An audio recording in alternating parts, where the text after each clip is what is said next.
ఆమేన్. ప్రార్థన చేసుకుందాం.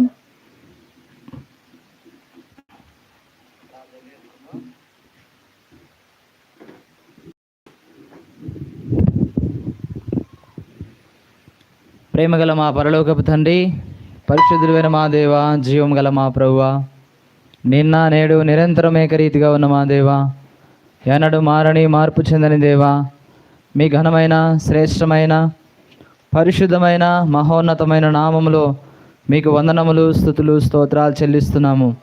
ఈ యొక్క రాత్రికాల సమయంలో మా ప్రియ సహోదరి రాహేలమ్మ వారి గృహంలో ఇటు రీతిగా చేరి ప్రభువా మిమ్మల్ని స్తుతించి ఘనపరిచి మహిమపరిచేటువంటి గొప్ప ఘనత మాకు అనుగ్రహిస్తూ వచ్చారు.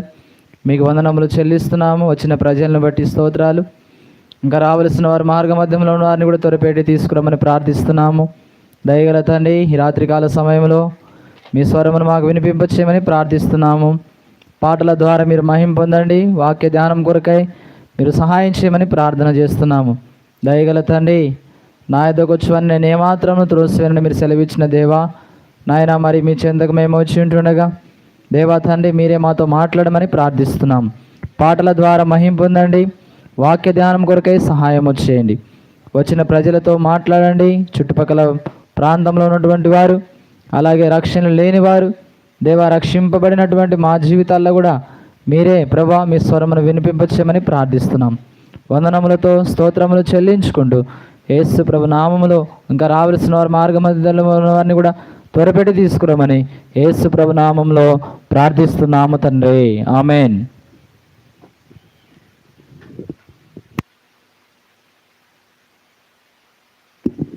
నెహెమ్యా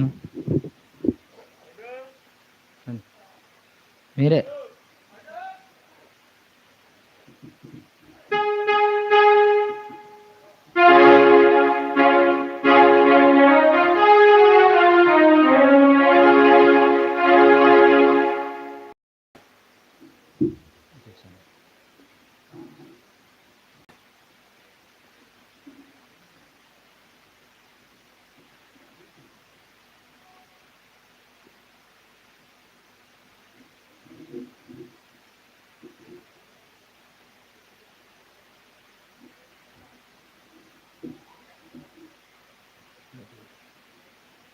సమయంలో పాట పాడుకుందాం.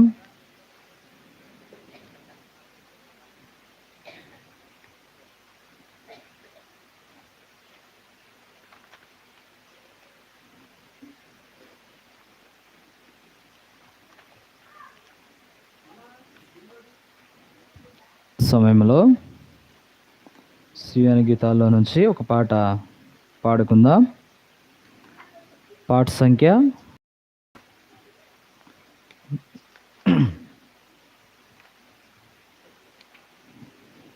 పాట సంఖ్య 194. పాత పుస్తకంలో 192.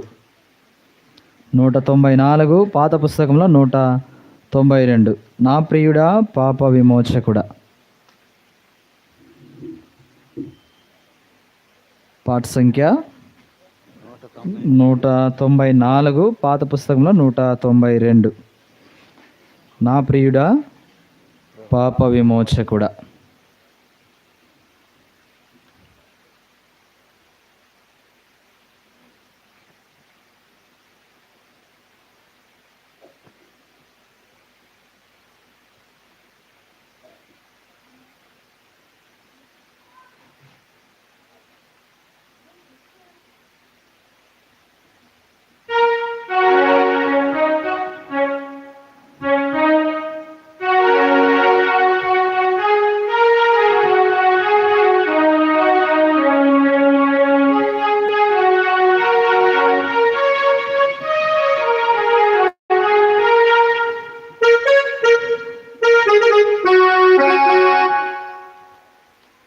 పాట సంఖ్య 194 పాత పుస్తకంలో 192. నా ప్రియుడా పాప విమోచకుడా ప్రభు యేసు. నా ప్రియుడా పాప విమోచకుడా ప్రభు యేసు. నా ప్రాణమును కాపాడి నూతన బలము సాగేను నా ప్రాణమును కాపాడి నూతన బలము సాగేను స్తుతి గీతములతో ఆరాధించెదను ఎల్లప్పుడూ స్తుతి గీతములతో ఆరాధించెదను ఎల్లప్పుడూ నా ప్రియుడా పాప విమోచకుడా ప్రభు యేసు నా ప్రియుడా పాప విమోచకుడా ప్రభు యేసు యేసుని రక్తమందు ముక్తి లభించెను స్తుతించెదం యేసుని రక్తమందు ముక్తి లభించెను స్తుతించెదం యేసుని నిత్య జీవము పొందెదము నిశ్చయం యేసుని నిత్య జీవము పొందెదను నిశ్చయం యేసునకేనా స్తుతి సుమములు సుమధురం యేసునకేనా స్తుతి సుమములు సుమధురం నా ప్రియుడా పాప విమోచకుడా ప్రభు యేసు నా ప్రియుడా పాప విమోచకుడా ప్రభు యేసు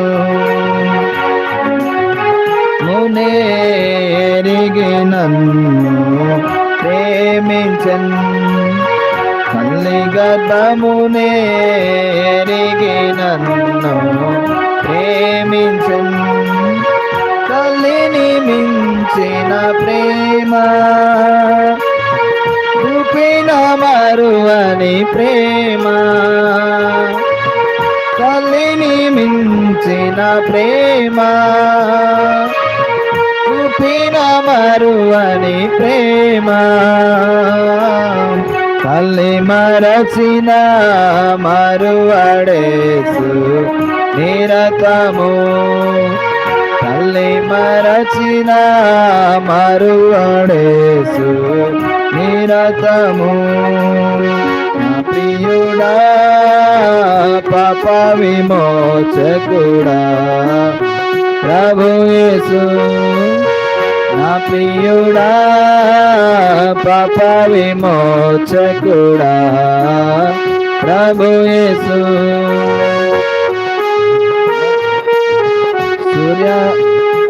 సూర్యకాంత సుగంధ సునీల సువర్ణము సూర్యకాంత సుగంధ సునీల సువర్ణము సూర్య తేజస్సు మించిన ఆ వెలుగు రాజములో సూర్య తేజస్సు మించిన ఆ వెలుగు రాజములో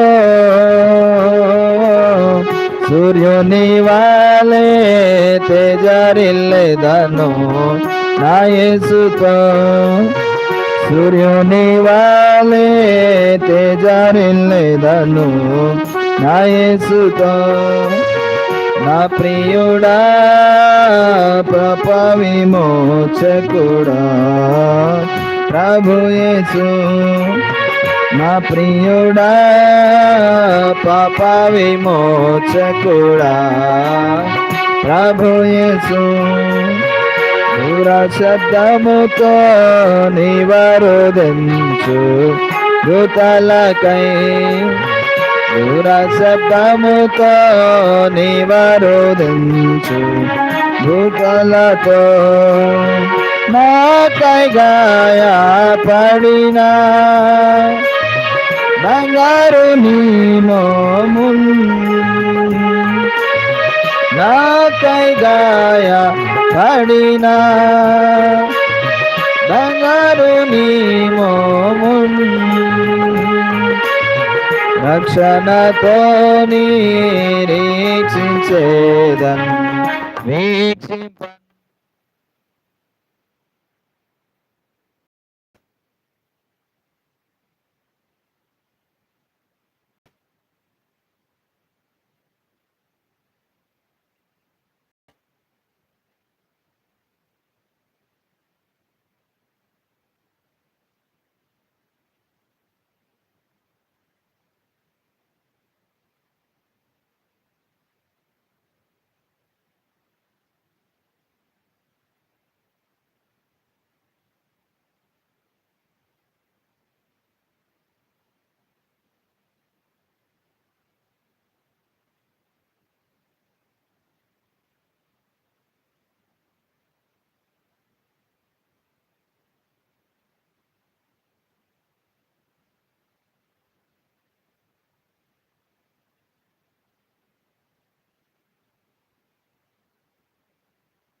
అంధకార లోకమునకు వెలుగునివ్వ ప్రభు వచ్చెను.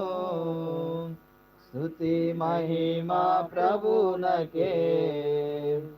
అంధకార లోకమునకు నుపై జయమునంది మన ప్రభువే.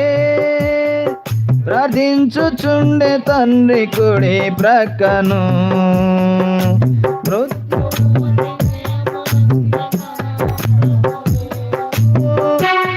ప్రార్థించుచుండే తండ్రి కుడి ప్రక్కను. అర్పించేదమునికి బదులుగా మహిమా ప్రభువునకు. అర్పించేదమునికి బదులుగా మహిమా ప్రభువునకు. అంధకార లోకమునకు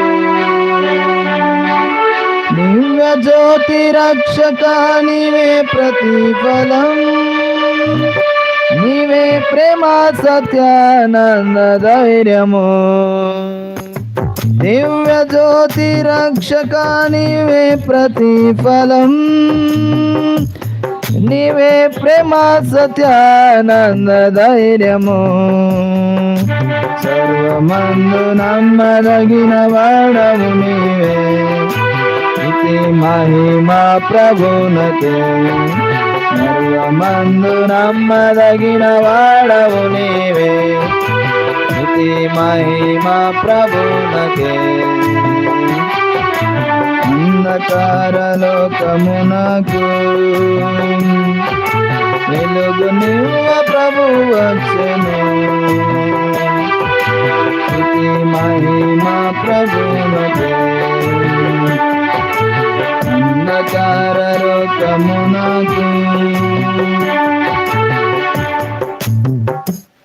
మరొక పాట.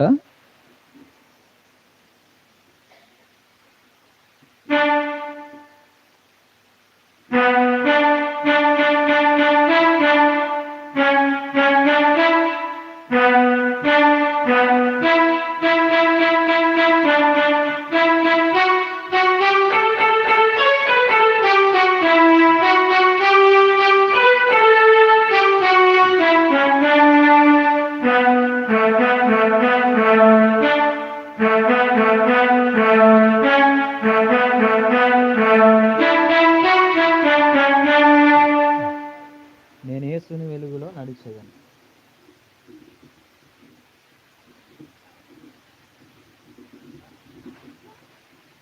500 పాట సంఖ్య 500.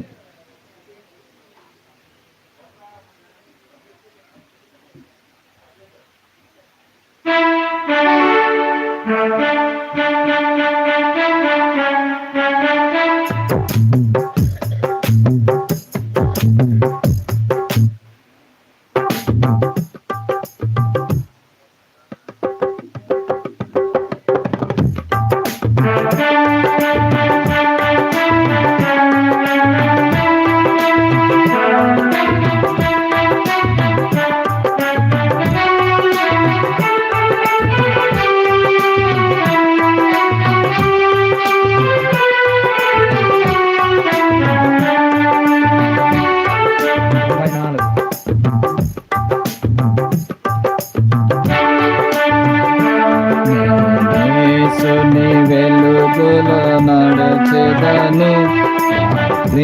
బగలాయనతో నడచెదను. వెలుగు నడచెదను. వెంబడించెదను.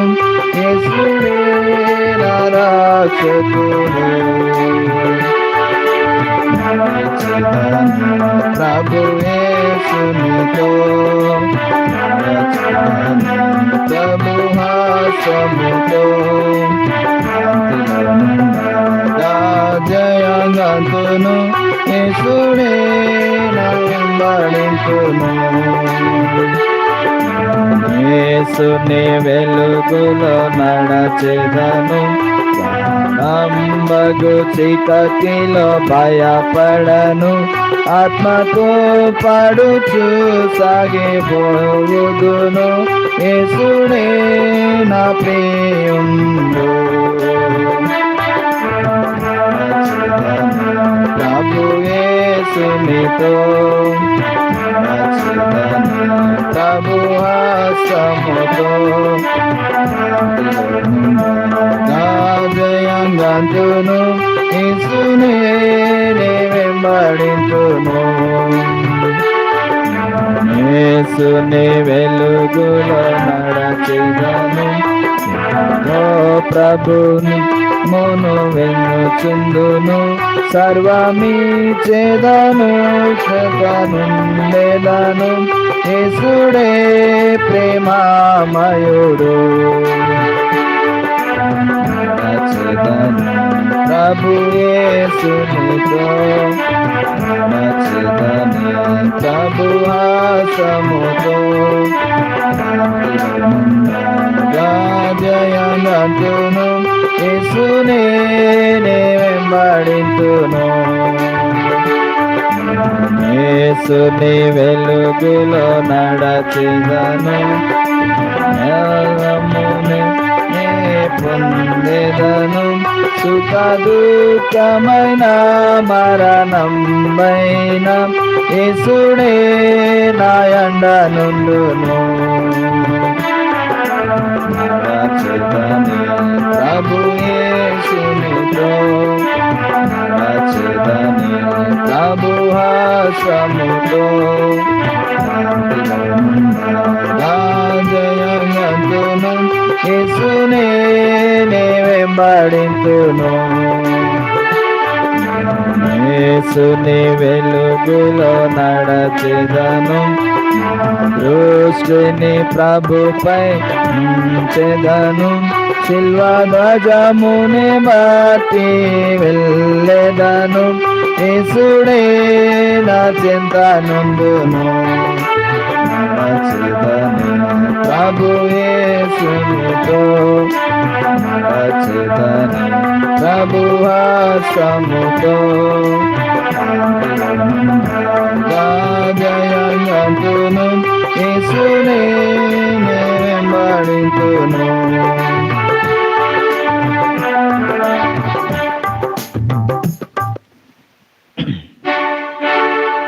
బైబిల్ పల్లె పాడుకుందాం.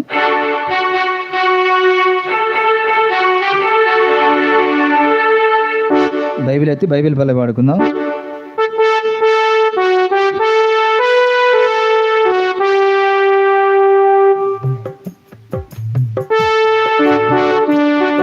పఠింప శ్రేష్ఠ గ్రంథము బైబిల్, పఠింప శ్రేష్ఠ గ్రంథము బైబిల్. అనుదినం పఠించిన ప్రేమతోడ నడుపును. పఠింప శ్రేష్ఠ గ్రంథము Bible. The best book to read is the Bible. The best book to read is the Bible. If you read it every day, if you have to all the way, oh, the best book to read is the Bible. Chal.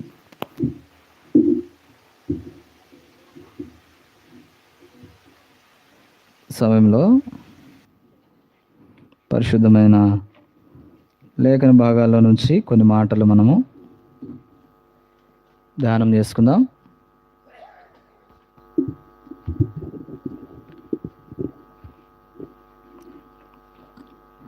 సమయంలో కొన్ని మాటలు పరిశుద్ధ లేఖన భాగంలో నుంచి కొన్ని మాటలు మనము ధ్యానం చేసుకుందాం. యెషయా గ్రంథము 9వ అధ్యాయం. యెషయా గ్రంథము 9వ అధ్యాయం. యెషయా గ్రంథం 9వ అధ్యాయము 2వ వచనాన్ని యెషయా గ్రంథము 9వ అధ్యాయం 2వ వచనం. Page number 575. Page number 575. చీకటిలో నడుచు జనులు గొప్ప వెలుగును చూచుచున్నారు. మరణఛాయ గల దేశ నివాసుల మీద వెలుగు ప్రకాశించును. మరొకసారి చదువుదాం. చీకటిలో నడుచు జనులు గొప్ప వెలుగును చూచుచున్నారు. మరణఛాయ గల దేశ నివాసుల మీద వెలుగు ప్రకాశించును. మరొక మాట చదువుదాం. యోహాను సువార్త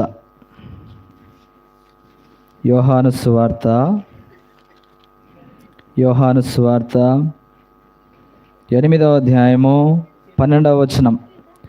యోహాను సువార్త 8వ అధ్యాయము 12వ వచనం. దాన్ని ఎవరు తాకొద్దు, దాన్ని టచ్ చేయొద్దండి. టచ్ చేస్తే మీద పడుతుందా? కొంచెం దూరంగా ఉండండి. యోహాను సువార్త 8వ అధ్యాయం 12వ వచనం. కూర్చోండి, కానీ దాన్ని టచ్ చేయొద్దు. కూర్చోవాలి, టచ్ చేయకుండా కూర్చో. మరలా యేసు, నేను లోకమునకు వెలుగును, నన్ను వెంబడించువాడు చీకట్లో నడవక జీవపు వెలుగు కలిగి ఉండునని వారితో చెప్పెను. మరలా యేసు, నేను లోకమునకు వెలుగును. ప్రార్థన చేసుకుందాం ప్రభు సహాయం కొరకు. ప్రేమగల మా పరలోకపు తండ్రి, పరిశుద్ధుడైన మా దేవ, జీవం కలిగిన మా ప్రభువా, నిన్న నేడు నిరంతరము ఏకరీతిగా ఉన్నటువంటి మా దేవ, ఎన్నడు మారని మార్పు చెందని దేవ, మీ ఘనమైన శ్రేష్టమైన పరిశుద్ధమైన నామంలో మీకు వందనాలు. ఈ రాత్రికాల సమయంలో సహోదరి రాహేలక్క వారి కుటుంబంలో ఇలాగ చేరి మీ నామంలో తండ్రి మిమ్మల్ని పాటల ద్వారా ఆరాధించి మహిమపరిచి ఘనపరచడానికి మాకు అనుగ్రహించిన శ్రేష్టమైన తరుణం కొరకై మీకు వందనాలు. ఈ సమయంలో ఎంతో శ్రేష్టమైన సమయము, వాక్య ధ్యానం మేము కలిగి ఉంటుండగా దయతో జ్ఞాపకం చేసుకోండి. మీ స్వరమును మాకు వినిపింపచేయండి. మీ మేలనైన మధురమైన స్వరాన్ని మాకు వినిపింపచేయమని ప్రార్థిస్తున్నాం. మీరే నిత్య జీవపు మాటలు కలిగినటువంటి దేవుడు. మేము ఎక్కడికి వెళ్ళగలము? మీ పరలోక సింహాసనం నుంచి దేవా, మీ యొక్క బల్ల మీద నుంచి పడేటువంటి రొట్టె ముక్కలు తినడానికి మీ వద్దకు మేము వచ్చింటున్నాం. దేవా, మమ్మల్ని దర్శించు.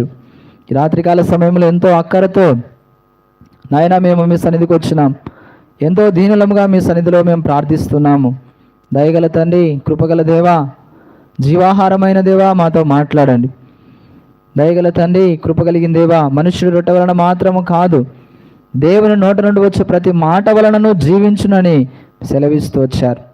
కాబట్టి మీ యొద్దకు వచ్చి ఉంటున్నాం. దయగల తండ్రి, మాతో మాట్లాడు, మమ్మల్ని దర్శించు. దయగల తండ్రి, బలహీనునైనా నన్ను కూడా మీరు బలపరచు. మీ ప్రశస్త రక్తము కలవరి శిలువలో నా కొరకు మా కొరకు కార్చినటువంటి ప్రశస్తమైనటువంటి రక్తములో కడిగి శుద్ధి చేయము. వందనములు చెల్లించుకుంటూ దేవా, యొక్క మైకేంద్రం ద్వారా ఎంతమంది అయితే వింటున్నారో రక్షణ లేని వారికి రక్షణ దయచేయండి. రక్షింపబడినటువంటి మా జీవితాలు వెలిగింప చేయమని ప్రార్థిస్తున్నాం. వందనములతో స్తుతులు చెల్లించుకుంటూ యేసు ప్రభు నామములో ప్రార్థిస్తున్నాము తండ్రి, ఆమేన్.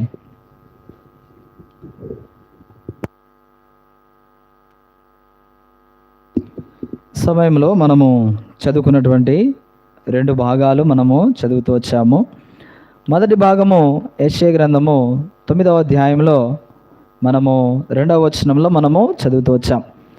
చీకటిలో నడుచు జనులు గొప్ప వెలుగును చూచుచున్నారు.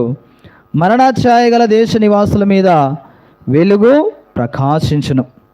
కాబట్టి ఇక్కడ యెషయా గ్రంథము 9వ అధ్యాయంలో ప్రవచిస్తూ వచ్చినట్లుగా మనం చూస్తున్నాం. యెషయా ప్రవక్త ప్రవచించాడు. దేని గురించి ప్రవచించాడు? ఆయన వెలుగు గురించి ప్రవచించాడు కదా. వెలుగు గురించి ప్రవచించాడు.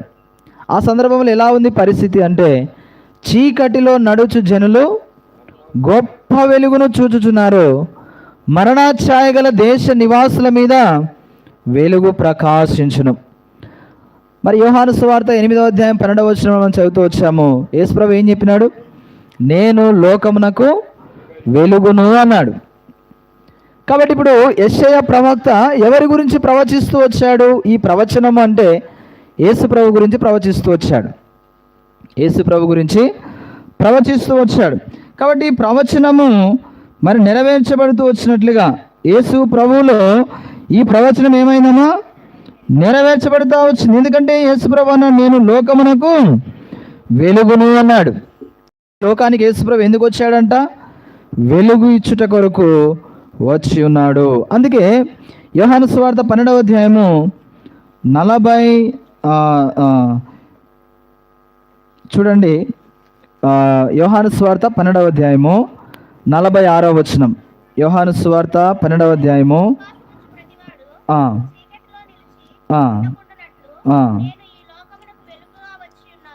ఏమంటున్నాడమ్మా? యోహాను సువార్త 12:46 ఏం చెప్తున్నాడు? నా యందు విశ్వాసం ఉంచు ప్రతివాడు చీకటిలో నిలిచి ఉండకుండానట్లు నేను లోకమునకు వెలుగుగా వచ్చాను. యేసుప్రభు ఎందుకు వచ్చినాడు ఈ లోకానికంటే? ఆయన వెలుగుగా వచ్చినాడు. కారణం ఏంటంటే అనేకులు ఎలా ఉన్నారంట? చీకటిలో ఉన్నారు, అంధకారంలో ఉన్నారు, మరణాఛాయ కలిగినటువంటి స్థితిలో వారు ఉంటున్నారు. ఇటువంటి స్థితిలో ఉన్నటువంటి ప్రజలకు ఆయన వెలుగుగా వచ్చి ఉన్నాడు. కాబట్టి ఈ మాట అదే మనం చూస్తున్నాం. నా యందు విశ్వాసం ఉంచు ప్రతివాడు చీకటిలో నిలిచి ఉండకుండానట్లు నేను ఈ లోకమునకు వెలుగుగా వచ్చి ఉన్నాను. కాబట్టి యేసుప్రభు ఎన్నో విధాలుగా ఈ లోకానికి వచ్చాడు. ఎందుకంటే ఆయన యేసుప్రభు కన్యక గర్భములో 2025 సంవత్సరాల క్రితం ఈ లోకంలో జన్మించినాడు. అందుకే మనం క్రిస్మస్ జరుపుకుంటూ వచ్చాం.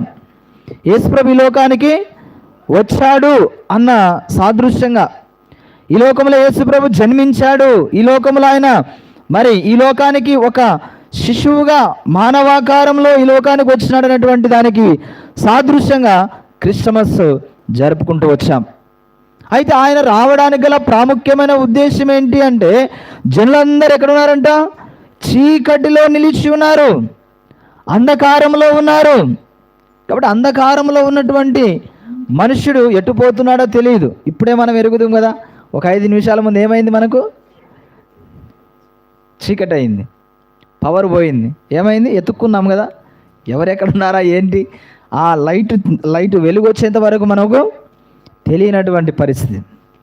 కాబట్టి చీకటిలో ఉన్నటువంటి ప్రజలు ఎటు పోతున్నారో ఏమి చేస్తున్నారో వారు తెలియనటువంటి స్థితిలో ఉన్నారు. అందుకే ఈ లోకంలో ఉన్నటువంటి పాపమును దేవుడు దేంతో పోలుస్తూ వచ్చినాడంటే చీకటితో పోలుస్తూ వచ్చినాడు. ఎందుకంటే ఈ లోకమంతా కూడా పాపము చేత నింపబడి ఉంది. ఈ లోకమంతా కూడా పాపము చేత నిండి ఉంది. అందుకొరకే యేసు ప్రభు ఈ చీకటిని పోగొట్టుట కొరకు ఆయన ఆ పశువుల పాకలో ఒక బాలుడిగా మరి ఈ లోకానికి, ఆయన ప్రపంచానికి వెలుగును ప్రకటించడానికి, లేకపోతే ఈ చీకటిలో నడుచున్నటువంటి జనులకు వెలుగు ఇచ్చుట కొరకు ఆయన జన్మిస్తూ వచ్చాడు. అందుకే ఆ సందర్భంలో గొర్రెల కాపరులు వారు పొలంలో గొర్రెలు కాచుకుంటా ఉన్నారు, మందను కాస్తా ఉన్నారు. కాస్తా ఉన్నటువంటి సందర్భంలో గొప్ప వెలుగు వారి మధ్యకు వచ్చింది, వారి చుట్టూ ప్రకాశించింది. కారణం ఏంటంటే ఆ వెలుగైనటువంటి యేసుక్రీస్తు ప్రభువును వారి మధ్యకు ప్రకటించడానికి తీసుకొచ్చింది. కాబట్టి యేసు ప్రభు నేను లోకమునకు వెలుగు అని చెప్తున్నాడు. ఎందుకంటే లోకములో ఏముంది? చీకటి, అంధకారం ఉంది, మరణ ఛాయలో మనుషుడు ఉంటున్నాడు. కాబట్టి చీకటి, అంధకారము మనుషుని ఏం చేస్తుందంటే మరణానికి నడిపిస్తుంది, మరణం యొక్క అంచుల వరకు నడిపిస్తూ ఉంది.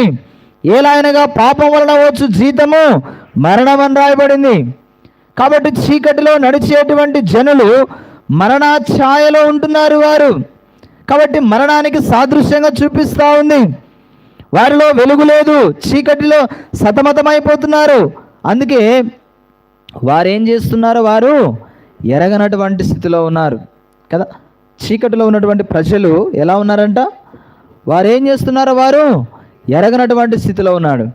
సేనాదయములు పట్టినటువంటి వాడు ఏం చేస్తున్నాడు? ఆ మనుషుడు ఎక్కడో సమాధుల్లో నివాసం ఉంటున్నాడు. రాళ్లతో తన శరీరాన్ని తను గాయపరుచుకుంటున్నాడు, కేకలు వేస్తున్నాడు. చూసారా?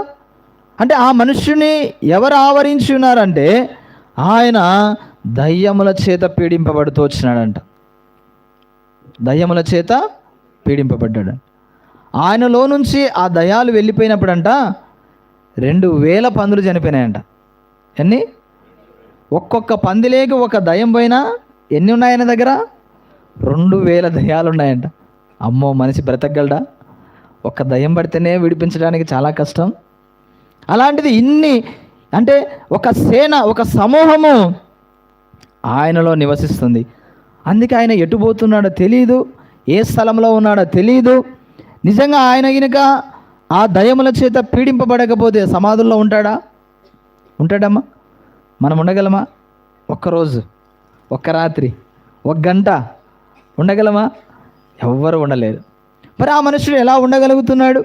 రేయింబగళ్ళు సమాధిలో నివాసం చేస్తున్నాడు, కొండల్లో గుట్టల్లో తిరుగుతున్నాడు, తన శరీరాన్ని తనే ఏం చేసుకుంటున్నాడు? గాయపరుచుకుంటున్నాడు. మనం గాయపరుచుకుంటామా మన శరీరాన్ని? ఎంత సున్నితంగా పెంచుకుంటామో కదా. మన శరీరం అంటే ఎంత ప్రేమ మనకు కదా. చిన్న రాయి తగలకూడదు, చిన్న కష్టం రాకూడదు, చిన్న సమస్య రాకూడదు మన శరీరానికి. మరి అలాంటిది ఆ మనుష్యుడు తన శరీరాన్ని తనే గాయపరుచుకుంటున్నాడు. అంటే ఒక అంధకారంలో, చీకట్లో, పాపంలో ఉన్నటువంటి మనుషునికి ఏం చేస్తున్నాడో తెలియదు. ఆ మనుషుడికి తెలియదు. నిన్ననే ఒక సంఘటన జరిగింది. నేను పరిచర్యకి వెళ్ళి వస్తూ ఉన్నా. గుడివాడలో బండి తీసుకుందామని వెళ్తున్నా. ఒక ఆయన ఫుల్గా తాగేసి అక్కడ పడిపోయినాడు. ఎక్కడ? ఆ రోడ్డు మీద పడిపోయినాడు. ఇటు దొర్లుతున్నాడు. నిజంగా వాస్తవంగా ఆయనకు తెలియలే నేను ఏ స్థలంలో ఉన్నాను, నేను ఎక్కడ పడుకున్నాను. వానికి అదే డబల్ కాట్ బెడ్ అయిపోయింది, అదే మంచి పరుపు అయిపోయింది. అంటే ఏ స్థానంలో ఉన్నాడు, ఏ స్థలంలో ఉన్నాడు ఎరగనటువంటి స్థితిలో ఉన్నారు. కాబట్టి మనము కూడా ఒకప్పుడు పాపంలో ఉన్నప్పుడు మనం ఏం చేస్తున్నాం, ఏం మాట్లాడుతున్నాం, ఎలా నడుచుకుంటున్నాం, ఎలా ప్రవర్తిస్తున్నాం అనే విషయాలన్నీ కూడా జ్ఞాపకం లేదు. ఎందుకంటే చీకటి మన చుట్టూ కమ్ముకొని ఉంది. కాబట్టి ఈ రాత్రికాల సమయంలో ప్రియుడా, నువ్వు ఎవరైనా సరే ఇంకా చీకట్లో, అంధకారంలో నీవు ఉన్నట్లయితే యేసు ప్రభు యొద్దకు నువ్వు రా. వెలుగైనటువంటి యేసు ప్రభు యొద్దకు వస్తే నీ చీకటినంతా తీసివేస్తాడు, నీ పాపమునంతా తీసివేస్తాడు, నీ పాపపు క్రియలన్నింటినీ తొలగించి వేస్తాడు. అందుకే చాలామంది ఎక్కడికి రావట్లేదంట? వెలుగు యొద్దకు రాలేకపోతున్నారు. ఎందుకు రావట్లేదంట? చూడడం మాట రాయబడింది. ఎందుకు వారు వెలుగునొద్దకు రాలేకపోతున్నారు? యోహాను సువార్త 3వ అధ్యాయం 20వ వచనం చదువుదాం. యోహాను సువార్త 3వ అధ్యాయం 20వ వచనం. దుష్కార్యము చేయి ప్రతివాడు వెలుగును ద్వేషించును. 19 కూడా చదువుదామా. 19, ఆ తీర్పు ఇదే, వెలుగు లోకంలోనికి వచ్చిన కానీ తమ క్రియలు చెడ్డవైనందున మనుష్యులు వెలుగును ప్రేమింపక చీకటినే ప్రేమించిరి. ఇక రాబడిన మాట ఏంటంటే, వెలుగు ఎక్కడికి వచ్చిందమ్మా? లోకంలోనికి వచ్చింది. అయితే తమ క్రియలు చెడ్డవైనందున మనుషులు వెలుగును ప్రేమింపక చీకటినే ప్రేమించేటువంటి. ఎందుకు వెలుగును ప్రేమించట్లేదు? ఎందుకు వెలుగైనటువంటి యేసు ప్రభు దగ్గరికి రావట్లేదు? ఎందుకు వెలుగైనటువంటి యేసు ప్రభు చెంతకు రావట్లేదు అంటే, ఎందుకంటే తమ క్రియలు చెడ్డవి. కాబట్టి చెడ్డ క్రియలు అన్నీ ఎక్కడ కనబడతాయి? చీకట్లో కనబడతాయి, వెలుగులో కనబడతాయా? వెలుగులో కనబడతాయి. అందుకే ఒక దైవజనుడు అంటున్నాడు, నా రహస్యమైన పాపాలు నీ ముఖ కాంతిలో కనబడుతున్నాయి. చూసారా?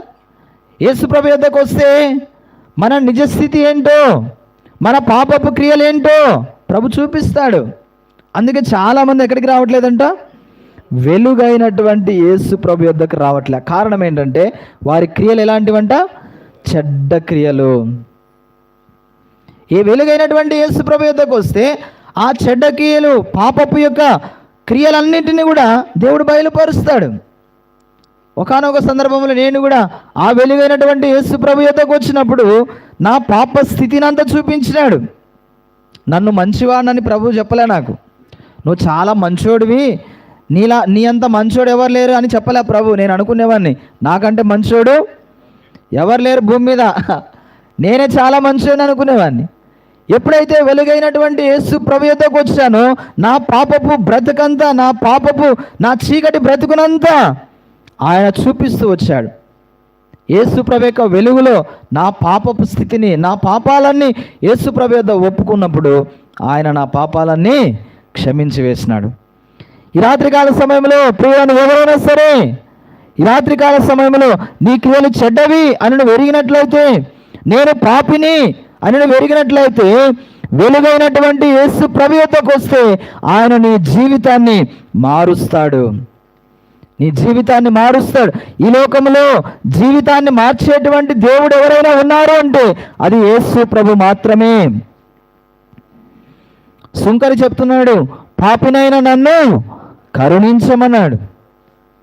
యేసు ప్రభు క్షమించాడు, ఆయనను శుద్ధినిగా చేశాడు, ఆయనను నీతిమంతునిగా చేస్తూ వచ్చాడు. ఈ రాత్రికాల సమయంలో నువ్వెవరైనా సరే యేసు ప్రభు యొద్దకు వచ్చి, ప్రభువా నేను పాపిని, నా పాపాలు క్షమించు, ఇదిగో నాలో ఉన్న చీకటంతా తీసివేయి, నేను చీకటి జీవితం జీవిస్తా ఉన్నా, చీకటి క్రియలు జరిగిస్తా ఉన్నా, ఇదిగో ఈ దినాన నీ దగ్గరికి వస్తున్నా, నా పాపమును క్షమించు. కాబట్టి యేసు ప్రభు క్షమించటానికి సిద్ధ మనస్సు కలిగినటువంటి దేవుడు. ఎటువంటి పాపి అయినా, ఎటువంటి పాపములో ఉన్నా యేసు ప్రభు యొద్దకు వచ్చి, ప్రభువా నేను పాపిని, నా పాపములు క్షమించు అని చెప్తే యేసు ప్రభు క్షమిస్తాడు. ఎందుకంటే ఆయన వెలుగైనటువంటి దేవుడు, ఆయన ఈ లోకానికి రక్షకుడైనటువంటి దేవుడు. తన ప్రజలను వారి పాపముల నుండి ఆయనే రక్షించును కనుక ఆయనకు యేసు అని పేరు పెట్టబడుతూ వచ్చింది. యేసు అనగా రక్షకుడు. రక్షకుడు అంటే పాపము నుంచి రక్షించేటువంటి వాడు. అందుకొరకే యేసు ప్రభు 2025 సంవత్సరాల క్రితం ఈ లోకానికి వచ్చాడు. మానవులందరి కొరకు ఆయన చనిపోయినాడు. ఒక దేశం కోసము, ఒక ప్రజల కోసము, లేకపోతే ఒక ప్రాంతానికి చెందినటువంటి ప్రజల కొరకు యేసు ప్రభు రక్తము చిందించలే. యేసు ప్రభు అన్నాడు, ఏమంటున్నాడు? ఇది నా రక్తము, అనగా అనేకుల కొరకు చిందింపబడిన నిబంధన రక్తం. కాబట్టి యేసు ప్రభు అనేక ప్రజలకు రక్తాన్ని చిందిస్తూ వచ్చాడు. యేసు ప్రభు యొద్దకు వచ్చి, ప్రభువా నేను పాపిని, నా పాపాలు క్షమించమని చిన్న ప్రార్థన చేస్తే చాలు, నిన్ను వెలుగుగా ప్రభు చేస్తాడు, నీలోనికి వెలుగునిస్తాడు. అందుకొరకే యేసు ప్రభు ఈ లోకానికి వచ్చాడు, చనిపోయినాడు, రక్తము చిందించినాడు, 3 దినాలు సమాధిలో ఉన్నాడు, 3వ దినాన తిరిగి లేచినాడు. ఎవరైనా ఈ లోకంలో చనిపోయినటువంటి వారు తిరిగి లేచినట్లుగా చరిత్రలో ఉందా? ఎవరైనా 3వ దినాన సమాధిని సైతము తిరిగి లేచినటువంటి వారు ఉన్నారా? మరణాన్ని జయించినటువంటి వారు, పునరుద్ధానటువంటి వారు ఎవరైనా ఉన్నారా? యేసు ప్రభు అంటున్నాడు, పునరుద్ధానమును నేనే, జీవమును నేనే అంటున్నాడు. ఆయన సమాధిని గెలిచినటువంటి దేవుడు, మరణాన్ని గెలిచినటువంటి దేవుడు, మరణపు ముళ్ళును విరిచినటువంటి దేవుడు. ఈ రాత్రికాల సమయంలో నువ్వెవరైనా సరే, ఎటువంటి స్థితిలో ఉన్నా సరే, యేసు ప్రభు యొద్దకు వచ్చి నేను పాపిని అంటే నీ పాపాలు క్షమిస్తాడు. యేసు ప్రభు చనిపోయింది నీ పాపాలు క్షమించుట కొరకు. యేసు ప్రభు ఈ లోకానికి వచ్చింది నీ పాపములు క్షమించుట కొరకు. యేసు ప్రభు రక్తము చిందించింది నీ పాపములు క్షమించుట కొరకు. యేసు ప్రభు మరణించింది నీ పాపములు క్షమించుట కొరకు. యేసు ప్రభు తిరిగి లేచింది నీ పాపములు క్షమించుట కొరకు. కాబట్టి భూలోకములో యేసు ప్రభు యొక్క రక్తము కడగబడినటువంటి పాపం ఏది కూడా లేదు. ఎటువంటి పాపమైనా సరే యేసు ప్రభు యొక్క రక్తంలో కడగబడుతుంది. ఎటువంటి పాపమైనా, ఎటువంటి పాపినైనా, ఎంత ఘోర పాపినైనా. అపోస్తలుడు పౌలు అంటున్నాడు, నేను పాపులందరిలో ప్రధానమైన పాపి అంట. మనం చెప్పగలమా? మనం కూడా చెప్పుకోగలం కదా. నేను ఎలాంటి వానో తెలుసా? కొన్నిసార్లు మన పాత స్థితి బయటికి వస్తూ ఉంటుంది అన్నమాట. పౌలు కూడా చెప్తున్నాడు, నేను పాపులలో ప్రధానమైనటువంటి పాపిని. కాబట్టి ఎటువంటి పాపినైనా యేసు ప్రభు యొక్క రక్తము కడుగుతుంది, శుద్ధి చేస్తుంది, పవిత్రపరుస్తుంది. కాబట్టి రాత్రికాల సమయం ప్రేమతో మీకు చెప్పే మాట ఏంటంటే, నువ్వు ఎవరైనా సరే, ఏ స్థితిలో ఉన్నా సరే, ఉన్న పాటునే, నీవు ఉన్నటువంటి స్థితిలోనే ఈ క్షణమే, ఇదిగో ప్రభా నేను పాపిని, నా పాపాలు క్షమించు, చీకట్లో అంధకారంలో ఎటు పోతున్నానో తెలియనటువంటి స్థితిలో నేనున్నాను, వెలుగును నాకు దయచేయమని అడిగినట్లయితే ప్రభు ఇస్తాడు. కాబట్టి ఎందుకు రావట్లేదు ప్రజలు అంటే ఏంటంట, తమ క్రియలు చెడ్డమైనందున మనుషులు వెలుగును ప్రేమింపక చీకటినే ప్రేమిస్తారు. తర్వాత రాయబడిన మాట, దుష్కార్యము చేయి ప్రతివాడు వెలుగును ద్వేషించును, తమ క్రియలు దుష్కార్యములుగా కనబడినట్లు వెలుగునొద్దకు రాడు. క్రియలు దుష్క్రియలుగా కనబడకుండానట్లు వెలుగునొద్దకు రాడు. కాబట్టి ఈ రాత్రికాల సమయంలో వెలుగునొద్దకు నువ్వు వస్తే, ఆ వెలుగైనటువంటి యేసు ప్రభు యొద్దకు వస్తే, నువ్వు ఎటువంటి స్థితిలో ఉన్నా, ఎటువంటి పాప స్థితిలో ఉన్నా, యేసు ప్రభు నిన్ను కడిగి శుద్ధి చేసి పవిత్రపరిచి తన బిడ్డగా, తన కుమారుడిగా, తన కుమార్తెగా నిన్ను అంగీకరించడానికి యేసు ప్రభు ఇష్టపడుతూ వస్తున్నాడు. కాబట్టి ఈ వెలుగులో ఏముంది అనే విషయాన్ని మనం చూస్తే చూడండి, యోహాను సువార్త 1వ అధ్యాయం 9వ వచనం చూడండి. యోహాను సువార్త 1వ అధ్యాయం 9వ వచనం, నిజమైన వెలుగు ఉండెను, అది లోకములోనికి వచ్చుచు ప్రతి మనుష్యుణ్ణి వెలిగించుచున్నది. లోకములో ఏముందంట? నిజమైన వెలుగు ఉంది. అంటే అబద్ధమైన వెలుగుందా? నిజమే. సూర్యుని మనం చూస్తాం, సూర్యుడు ఎంతవరకు ఉంటాడు? మధ్యాహ్నం వరకు ఉంటాడు. Very good. ఇంకా ఏదో ఒకటి చిన్నవాడైనా ఏదో ఒకటి చెప్పాలని ఆశ, మంచిది. ఎంతవరకు ఉంటాడు? సాయంకాలం వరకు ఉంటాడు. 5, 6, కొన్నిసార్లు సమ్మర్లో అయితే ఇంకా కొంచెం ఎక్కువనే ఉంటాడు. కానీ ఏదో ఒక సమయంలో మాత్రం ఏమవుతాడు? ఆయన అస్తమిస్తాడు. చీకటి అనేది ఖచ్చితంగా కమ్ముకుంటుంది, రాత్రి వస్తుంది. అయితే ఇక్కడ ఒక వెలుగు ఉంది. ఈ వెలుగు ఎలాంటిదంట? నిజమైన వెలుగు. అది లోకంలోనికి వచ్చుచు ప్రతి మనుషుణ్ణి వెలిగిస్తూ ఉంది కదా. ఎంతమంది వెలుగులోనికి వచ్చారు. ఈ రాత్రికాల సమయంలో నీవు కూడా ఈ వెలుగులోనికి రావాలని ఆశ ఉంటే ప్రభు నిన్ను కూడా వెలిగిస్తాడు, నీకు కూడా వెలుగునిస్తాడు. కొంతమంది క్యాండిల్ సర్వీస్ చేస్తారు, కొంతమంది కదా. ఏం చేస్తారు? ఒక్క క్యాండిల్ అంటించుకొని అందరికి అంటిస్తూ ఉంటారు. అంటే ఈ ఒక్క క్యాండిల్ ఏమైంది? అనేకులకు వెలుగిచ్చింది. అయితే యేసు ప్రభు ఆయన నిజమైన వెలుగు అంటున్నాడు లోకానికి. ఆయన దగ్గరికి వచ్చిన వారందరికీ ఏమిస్తాడంటే ఆయన వెలుగునిస్తాడు. కాబట్టి రాత్రికాల సమయంలో నీవు రావటానికి ఇష్టపడితే ఆయన వెలిగించటానికి సిద్ధంగా ఉన్నాడు. అయితే నీవు రావటం అనేది చాలా ప్రాముఖ్యమైంది. సరే, మనమందరము రక్షింపబడ్డాం, యేసు ప్రభు యొద్దకు వచ్చాం, వెలిగించబడుతూ వచ్చాం. అయితే మన యొక్క స్థితి ఎలా ఉండాలి? సరే, ఒకవేళ మనము యేసు ప్రభు యొద్దకు రావాలి అంటే, మనం వెలిగించబడాలంటే ఏం చేయాలి? చూడండి, 2వ తిమోతి పత్రిక 1వ అధ్యాయం 10వ వచనం. ఈ మాట చదువుకొని ముందుకెళ్దాం. 2వ తిమోతి పత్రిక 1వ అధ్యాయం 10వ వచనం. తొందర చదవండి అమ్మా, ఎవరైనా తీసిన వారు. అనాది కాలంలోనే అమ్మ చూడండి, 2వ తిమోతి పత్రిక మధ్య భాగం నుంచి చదవండి. చివరిగా క్రీస్తు యేసు మరణమును నిరర్థకము చేసి జీవమును అక్షేతను సువార్త వలన వెలుగులోనికి తెచ్చాను. ఎట్లా వెలుగులోనికి వస్తున్నామంట? సువార్త వలన. సువార్తను నువ్వు నమ్మితే, సువార్తను నువ్వు విశ్వసిస్తే నువ్వేమవుతావంట? వెలుగులోనికి వస్తావు. కాబట్టి సువార్త ఏం చేసిందంటే ఈ లోకానికి ఏమొచ్చింది? వెలుగును ఇస్తా వచ్చింది.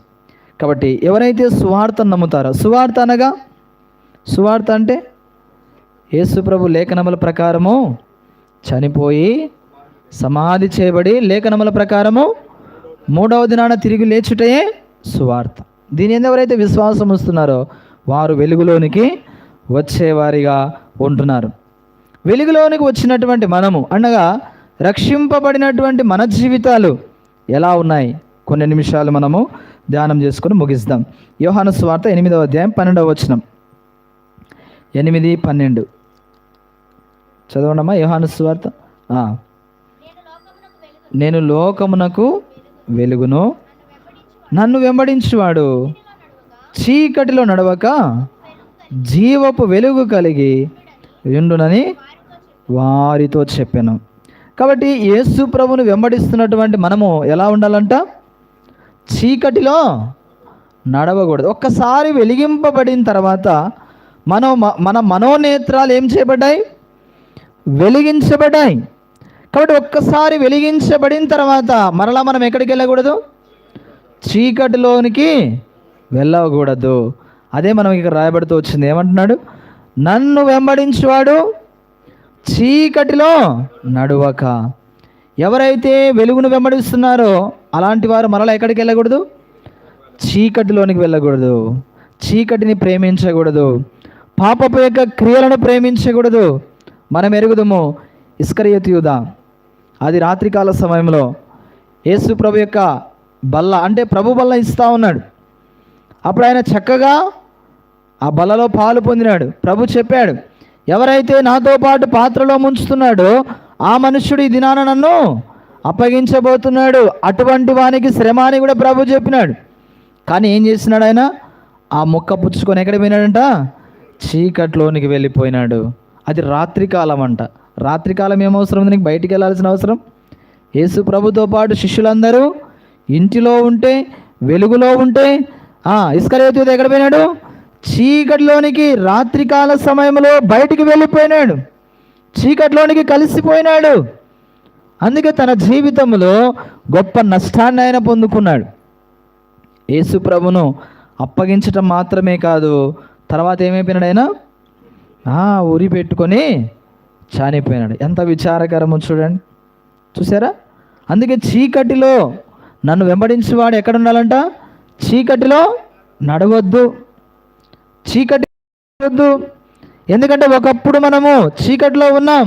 చీకటిలో ఉన్న మనలను యేసు ప్రభు వెలుగులోనికి నడిపించాడు, వెలుగులోనికి తీసుకొచ్చాడు. మనం ఒకసారి వెలిగించబడిన తర్వాత ఏమయ్యకూడదు? మళ్ళీ చీకట్లోకి వెళ్ళిపోకూడదు, ఆరిపోకూడదు, ఆర్పివేసుకోకూడదు. మన వెలుగును ఏం చేయాలి? ప్రకాశింప చేయాలి. అందుకే ఇక్కడ ఒక మాట చెప్తున్నాడు చూడండి.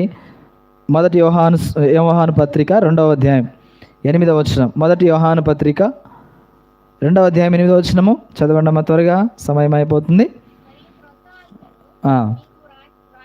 మీకు వ్రాయుచున్నాను, చీకటి గతించుచున్నది, అది ఆయన యందును మీ యందును సత్యమే. 9 చదవమ్మా. 9 వెలుగులో ఉన్నానని చెప్పుకొనొచ్చు తన సహోదరుని ద్వేషించువాడు ఇప్పటి వరకును చీకటిలోనే ఉన్నాడు కదా.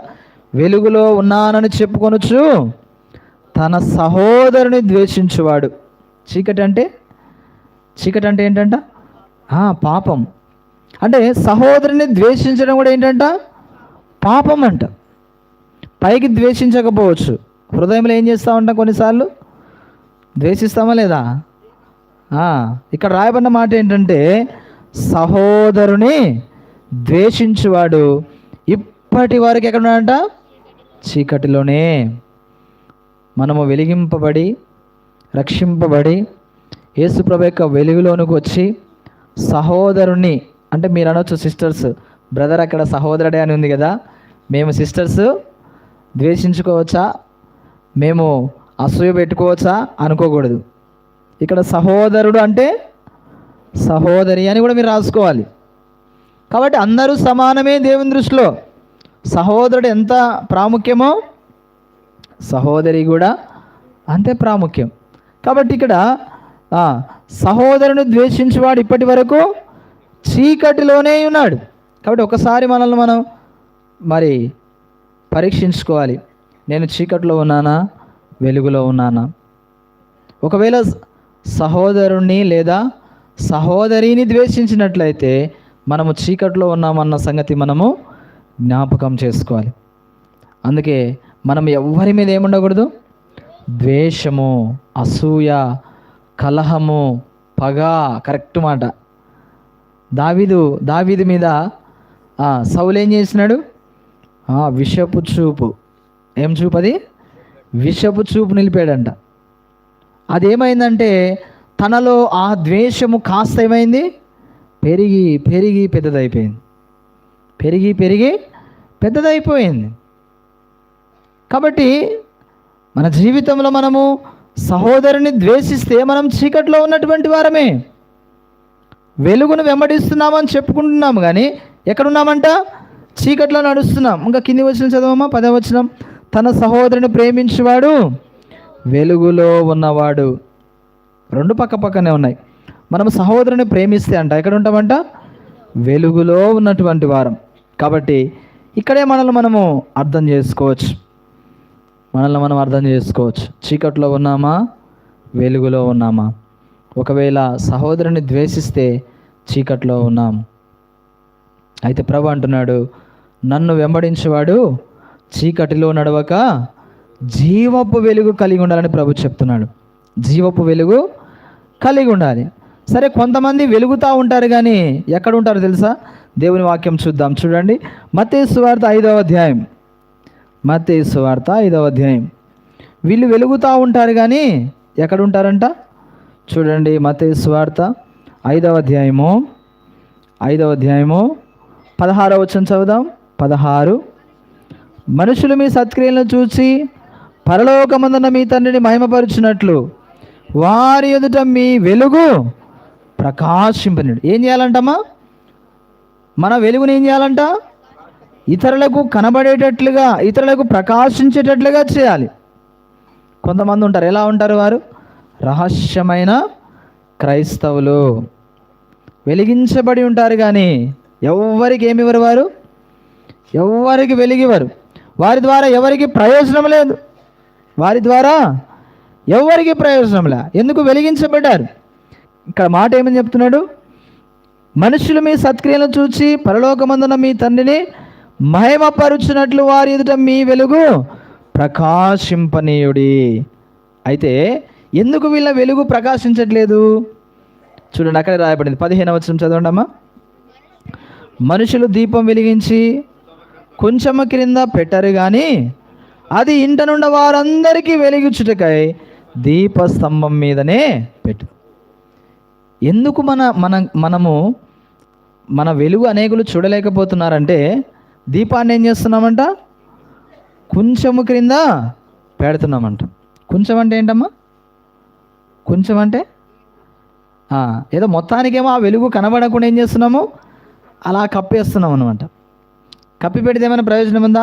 లోపల వెలుగుతూ ఉంది, దానిపైన ఏదో మనం కప్పి పెట్టాం. పాత్ర అనుకోండి, ఒక పాత్ర, కొంచెం అంటే పాత్ర అనుకోండి, ఏదో పెద్ద బేషన్ తీసుకొచ్చి దాన్ని మోసేసాము, కానీ లోపల ఏముంది? వెలుగు. ప్రయోజనం ఏమైనా? కాబట్టి ఇప్పుడు దాని వలన ప్రయోజనం లేదు. కొన్ని రోజులకి ఏమవుతుంది? అది ఆరిపోతుందంట. అదేమైంది? దాని వలన ప్రయోజనము లేదు. అయితే అది ఉపయోగపడాలంటే ఏం చేయాలా?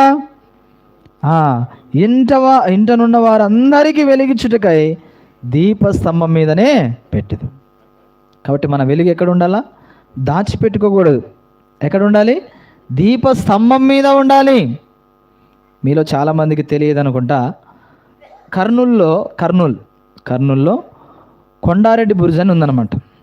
కొండారెడ్డి బుర్జ్ అది ఎప్పుడో రాజులు కట్టించిన కాలం, రాజులు కట్టించినటువంటి కోట అనమాట. అది చాలా పెద్ద స్తంభం ఉంటుంది. దాని మధ్యలో ఇది ఇట్లా గొయ్యి ఉంటుంది అనమాట. దాని నిండా నూనె నింపేవాళ్ళంట, పెద్ద ఒత్తి పెట్టేవాళ్ళంట. పెడితే ఆ కర్నూలు, ఆ సిటీ మొత్తము వెలుగు వచ్చేదంట. నేను వెళ్ళి చూసి చాలా పెద్దగా ఉంది, చాలా హైట్లో ఉంది, అది చాలా ఎత్తులో ఉంది, ఒక 2-3 ఫ్లోర్లు ఉంది అది. దానిపై నుంచి ఇంకా దీపస్తంభం చాలా పెద్దగా ఉంది. అప్పట్లో రాజులు ఏం చేసేవారంట? అందులో నూనె పోసి ఒత్తి అంటిస్తే ఆ పట్టణం మొత్తము వెలుగు వచ్చేదంట. అప్పుడు ఇంత లేవు కదా, ఎల్ఈడి అంటే రకరకాలైనటువంటి వచ్చినాయి ఇప్పుడు. అప్పట్లో అంత టెక్నాలజీ లేదు. కాబట్టి ఆ దీపస్తంభం మీద దీపం పెట్టినప్పుడు ఆ పట్టణం అంతా వెలుగు వచ్చేదంట. అదే ఇంకా కొంచెం ముందు వచ్చిన చదువుదాం, 14 వచ్చిన చూడండి. మీరు లోకమునకు వెలుగై ఉన్నారు, కొండ మీద నుండి పట్టణము మరుగై ఉండనేరదు. ప్రభు మనల్ని లోకానికి ఏం చేసినాడంట? వెలుగుగా చేసినాడు. మనము లోకమునకు వెలుగు. ఒకప్పుడు చీకట్లో ఉన్నాం, అయితే ప్రభుని అంగీకరించడం ద్వారా వెలుగు యొద్దకు వచ్చుట ద్వారా ఇప్పుడు మనం కూడా వెలుగును కలిగి ఉన్నాం. అయితే మనం ఏం చేయకూడదు, మనం ఎలా ఉండాలంట?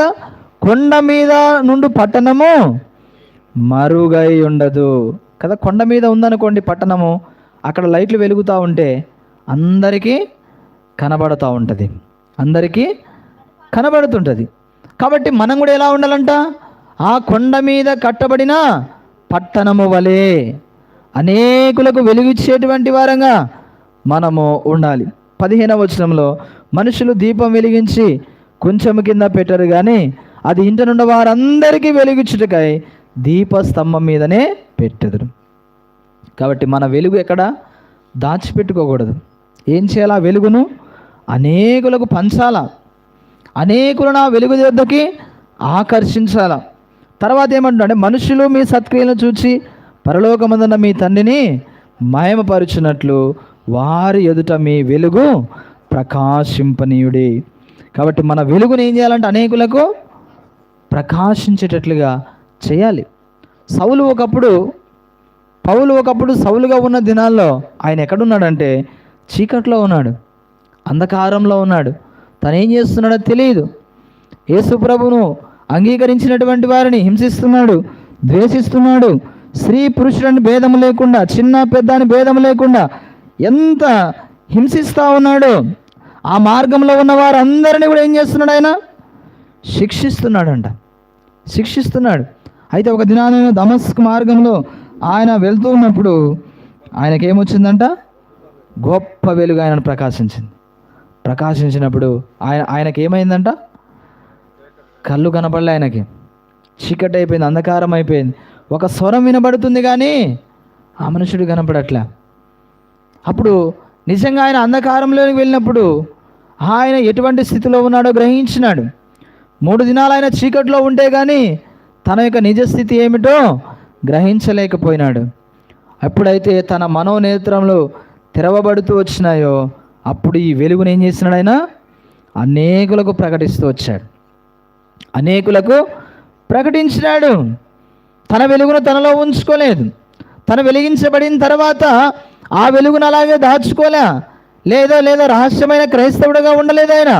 ఆయన ఏం చేస్తూ వచ్చినాడంటే ఆ వెలుగును అనేకులకు ప్రకటిస్తూ వచ్చాడు. అందుకే దేవుడు తనకు ఒక వాగ్దానం ఇస్తూ వచ్చాడు. చూడండి, అపోస్తల కార్యములు 13వ అధ్యాయము 47వ వచనం. అపోస్తల కార్యములు 13:47. అపోస్తల కార్యములు 13వ అధ్యాయం 47వ వచనం చదవండి అమ్మా. ఎలైనగా నీవు బూదిగంతముల వరకు రక్షణార్థముగా ఉండునట్లు నిన్ను అన్య జనులకు వెలుగుగా ఉంచి ఉన్నాను. ప్రభు మనల్ని కూడా ఏం చేస్తున్నాడు? అన్య జనులకు మనలను వెలుగుగా దేవుడు నియమిస్తూ వచ్చాడు. ఈ మాట పౌలుతో చెప్తున్నాడు. నీవు బూదిగంతముల వరకు రక్షణార్థముగా ఉండునట్లు నిన్ను అన్య జనులకు వెలుగుగా ఉంచి ఉన్నాను. ఈ రాత్రికాల సమయంలో దేవుడు మనల్ని కూడా అన్య జనులకు ఎలాగ ఉంచినాడంట? వెలుగుగా ఉంచాడు.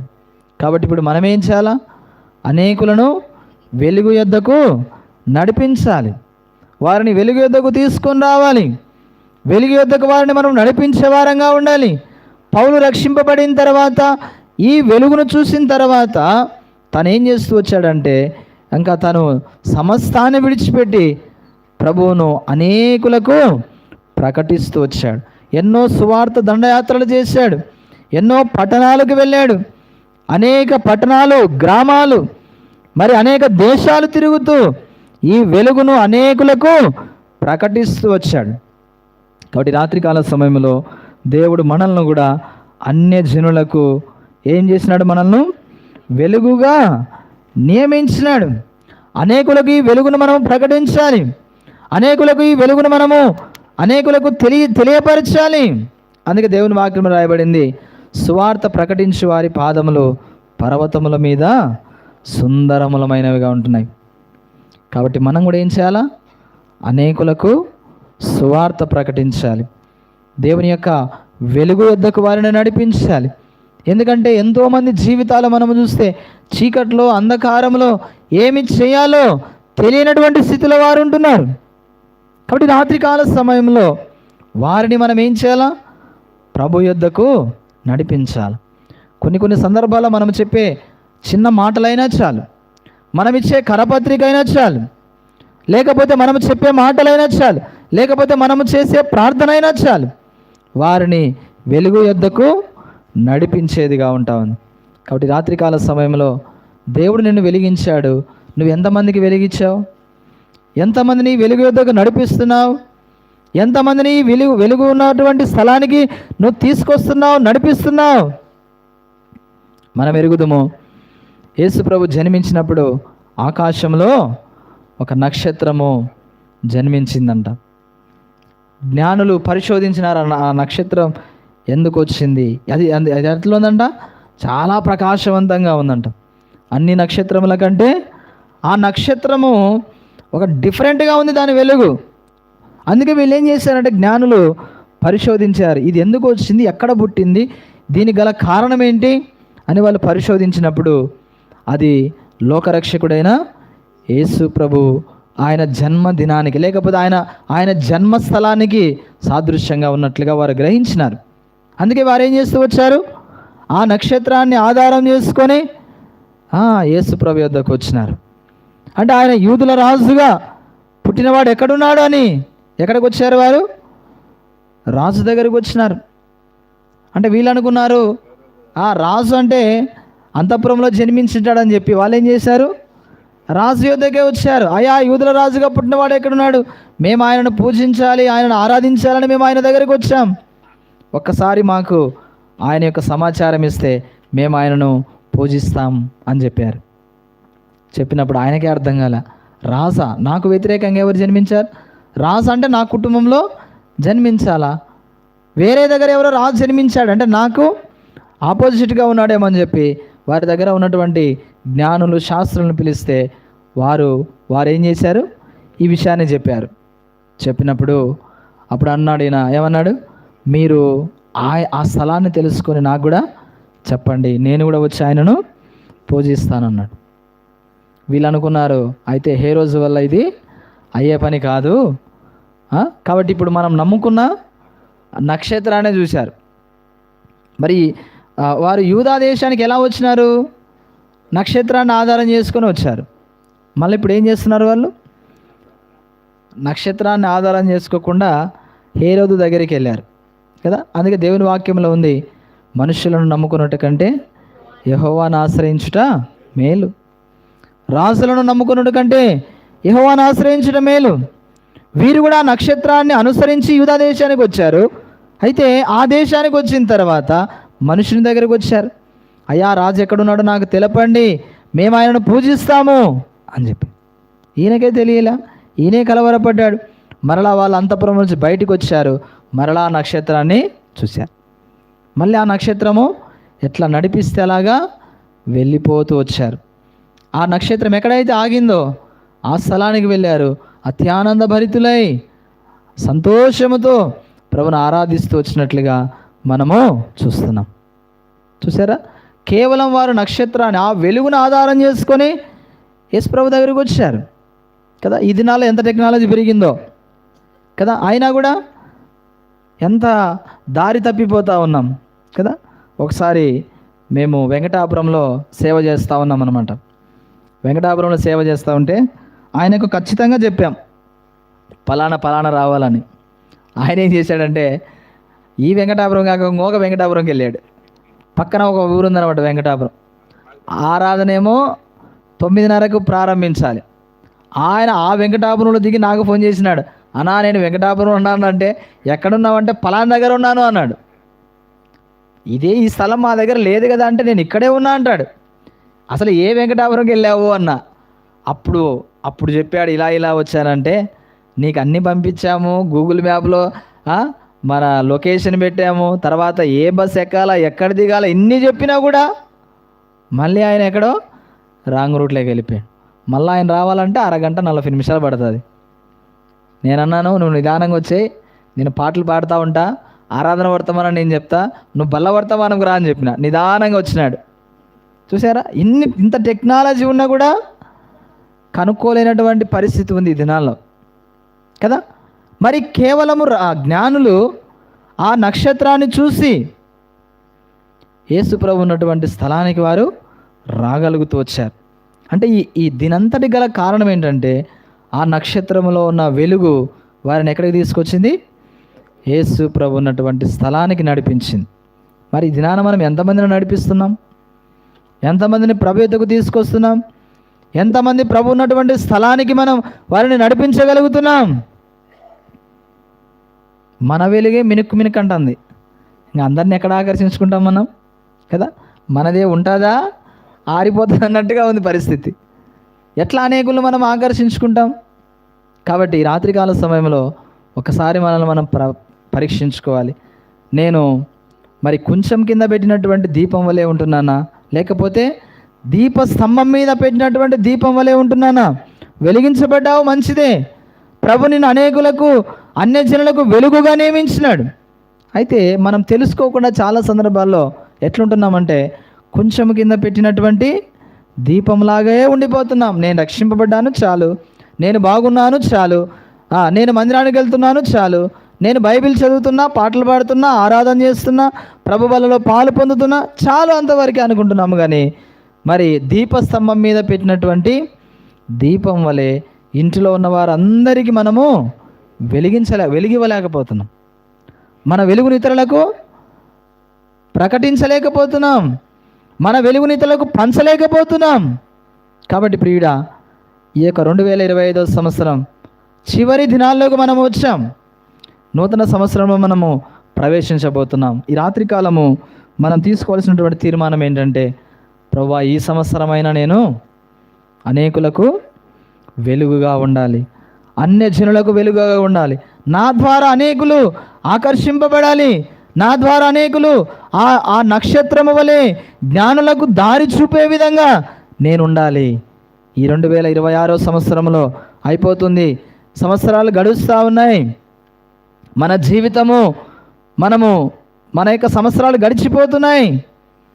మనము సమాధికి దగ్గరైపోతూ ఉన్నాం. ఇంకా ఎంతకాలము ఈ వెలుగును ప్రకటించకుండా ఉంటాం? ఆ వెలుగును అట్లాగే దాచిపెట్టుకుంటాం? ఈ 2026వ సంవత్సరంలో మనం తీర్మానం తీసుకోవాలి. ప్రభువా, నన్ను వెలిగించినావు, నాకు వెలిగించావు. ఒకప్పుడు చీకట్లో, అంధకారంలో ఏమి చేయాలో, ఎలా జీవించాలో తెలియనటువంటి స్థితిలో నన్ను వెలిగించినావు. మరి నా వలే ఎంతోమంది వారి జీవితాలు చీకట్లో, అంధకారంలో ఉన్నాయి. వారిని వెలిగించటానికి నా వంతు నేను ప్రయాసపడతా అని ఈ యొక్క చివరి దినాల్లో మనము తీర్మానం తీసుకుంటే ప్రభు తప్పకుండా మనకు సహాయం చేస్తాడు. ఒక్కరినైనా వెలిగించాలి నా ద్వారా. కాబట్టి రాత్రికాల సమయంలో అలాగా మనం కూడా ఉండడానికి ప్రభు మనకు సహాయం చేయనుగాక. ఒకసారి మనల్ని మనం పరీక్షించుకుందాం, పరిశీలించుకుందాం. చివరిగా ఈ మాట చదువుకొని మనము ప్రార్థన చేసుకుందాం. యోహాను సువార్త 8వ అధ్యాయము 12వ వచనం. యోహాను సువార్త 8వ అధ్యాయం 12వ వచనం. మరలా యేసు, నేను లోకమునకు వెలుగును, నన్ను వెంబడించువాడు చీకటిలో నడవక జీవపు వెలుగు కలిగి ఉండునని వారితో చెప్పాను. కాబట్టి మనం ప్రభుని వెంబడిస్తున్నాం. ఎన్ని సంవత్సరాలు అయింది? 10 సంవత్సరాలు, 20 సంవత్సరాలు, 30, 40, 50, 60 సంవత్సరాలు అయింది ప్రభుని వెంబడిస్తున్నాం. అయితే మనం ఏం చేయకూడదంట? చీకటిలో నడవద్దు. నీ సహోదరుని ద్వేషిస్తే నువ్వు చీకటిలో ఉన్నావన్న సంగతి జ్ఞాపకం చేసుకో. ప్రభు అంటున్నాడు, చీకటిలో నడవక జీవపు వెలుగు కలిగి ఉండుడని వారితో చెప్పు. మనలో ఏముండాలంట? జీవపు వెలుగు ఉండాలి. అది నిరంతరము నిలిచి ఉండేది ఉండాలి. ఆ వెలుగు ఆరిపోకూడదు, ఆ వెలుగుకు అంతమై ఉండకూడదు. ఆ వెలుగు ఎలా ఉండాలి? జీవముతో ఉండాలి. నిన్న చూసాము కదా, ఎండిన ఎముకలకు ఆయన ఏమిస్తున్నాడు? జీవమునిచ్చేటువంటి దేవుడు. కాబట్టి రాత్రికాల సమయంలో ప్రభువా, నేను కూడా ఆ జీవపు వెలుగు కలిగి ఉండాలి. నా దగ్గరికి వచ్చే వారందరూ ఆ వెలుగును తీసుకొని వెళ్ళాలి, వారు కూడా వెలిగింపబడాలి. ఈ 2026 సంవత్సరంలో నేను ఎంతోమందిని వెలిగించాలి, నా ద్వారా ఎంతోమంది వెలిగించబడాలి అని కోరిక నీకుంటే నువ్వెవరైనా సరే యేసు ప్రభు నీ ద్వారా అద్భుతమైన కార్యాలు చేస్తాడు.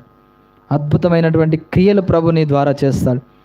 పౌలు జీవితంలో దేవుడు సౌలుగా ఉన్న సౌలును పౌలుగా మార్చిన తర్వాత ఎన్ని సంఘాలు కట్టగలుగుతూ వచ్చాడు, ఎంతమందిని ప్రభు యొద్దకు నడిపించగలుగుతూ వచ్చాడు, ఎంతమందిని రక్షణలోకి తీసుకొచ్చాడు. ఈ వెలుగైనటువంటి యేసు ప్రభు దగ్గర తీసుకొచ్చాడు. చివరిగా రాజుతో అంటున్నాడు, ఏమంటాడు? ఓ అగ్రిప్ప రాజా, ఆకాశం నుండి కలిగిన ఆ దర్శనమునకు నేను అవిధేయుని కాను. ఎందుకంటే ఆ వెలుగును నేను చూసా. అది ఎంత గొప్ప వెలుగో, నా జీవితంలో నేను ఎప్పుడు కూడా ఆ వెలుగును చూడలే. అంత గొప్ప వెలుగును చూశాను. కాబట్టి ఆ పరలోకం నుండి వచ్చినటువంటి ఆ వెలుగు, ఆ దర్శనమునకు నేను అవిధేయుడిని కాను. ఇది నాన్న ఎంతమంది మనం అవిధేయులు అవుతున్నాము? ఎంతమంది దేవుని మాట వినకుండా మన ఇష్టానుసారంగా జీవిస్తున్నాం? ఎంతమంది మీ అవిధేయత చూపిస్తున్నాం? దేవునికి ఆజ్ఞ అతిక్రమమే పాపము అన్నాడు. అవిధేయత, ఒకని అవిధేయత వలన లోకమంతటికి ఏమొచ్చిందంట? పాపము వచ్చింది. ఒక్కని అవిధేయత వలన. మరి ఇంతమంది అవిధేయులుగా ఉన్నాం, ఇంకా ఎంత పాపం ఈ లోకానికి వస్తుంది? ఒక వ్యక్తి అవిధేయత చూపిస్తే లోకమంతటికి పాపం వచ్చింది. యేసు ప్రభు తండ్రికి విధేయత చూపించడం ద్వారా లోకానికి ఏమొచ్చింది? ఆశీర్వాదం వచ్చింది, వెలుగు వచ్చింది. మరి ఇది నాన్న నువ్వు అవిధేయత చూపిస్తావా లేకపోతే విధేయత చూపిస్తావా? అపోస్తలుడు పౌలు అంటున్నాడు, పరలోకం నుండి కలిగిన ఆ దర్శనమునకు నేను అవిధేయుడు. తను జీవించినంత కాలము కూడా ఎప్పుడు అవిధేయత చూపించలే. అందుకే అన్నాడు, నేను మంచి పోరాటము పోరాడి తిని, నా పరుగు కడముట్టించి తిని, నా విశ్వాసము. చచ్చిపోయిన వాళ్ళందరికీ ఇదే రాస్తారు కదా, చచ్చిపోయిన వాళ్ళందరికీ ఇదే రాస్తారు. వాళ్ళేమో జీవించిన రోజులు ఇష్టానుసారంగా జీవించి తిని త్రాగి కదా, బీడీలు తాగి, సిగరెట్లు తాగి, మందు తాగి ఇష్టానుసారంగా జీవిస్తే మంచి పోరాటము. ఎంత అబద్ధం అండి. తర్వాత నా పరుగు, ఎక్కడ పరిగెత్తావు నువ్వు? అసలు ఈ పరుగు పందెంలో ఉన్నావా? చివరికి అంటున్నాడు, విశ్వాసము కాపాడుకున్నావా? జీవితాన్ని కాపాడుకున్నావా? సాక్ష్యాన్ని కాపాడుకున్నావా? ఇదిగో వెలిగించబడిన తర్వాత ఈయనలో ఉన్నటువంటి ఈ చెడ్డ క్రియలన్నీ పోయినాయి. చెప్పగలరా మన గురించి ఇతరులు సాక్ష్యం చెప్పగలరా? ఇదిగో యేసు ప్రభు నమ్ముకోకముందు ఇలా ఉన్నాడు, నమ్మిన తర్వాత ఇలా ఉన్నాడు, తన జీవితం మార్చబడింది. చెప్పగలడా? పౌలు చెప్తున్నాడు, నా విశ్వాసాన్ని నేను కాపాడుకున్నా, నా సాక్ష్యాన్ని నేను కాపాడుకున్నా, నాలో పాపం ఉందని ఎవరు చెప్పలేరు. ఎందుకంటే నేను వెలిగించబడిన తర్వాత ఆ చీకటి వద్దకు నేను వెళ్ళలేదు. ఇంకా తన జీవితంలో వెనుతిరిగి చూడలేదు. ఈ రాత్రికాల సమయంలో మనం కూడా అలా ఉండాలని ప్రభు యొక్క కోరిక, ఆశపడుతున్నాడు. ఈ నూతన సంవత్సరంలో దేవునికి ఇష్టమైనటువంటి వారంగా మనం ఉండాలని ప్రార్థన చేసే వారంగా ఉండాలి.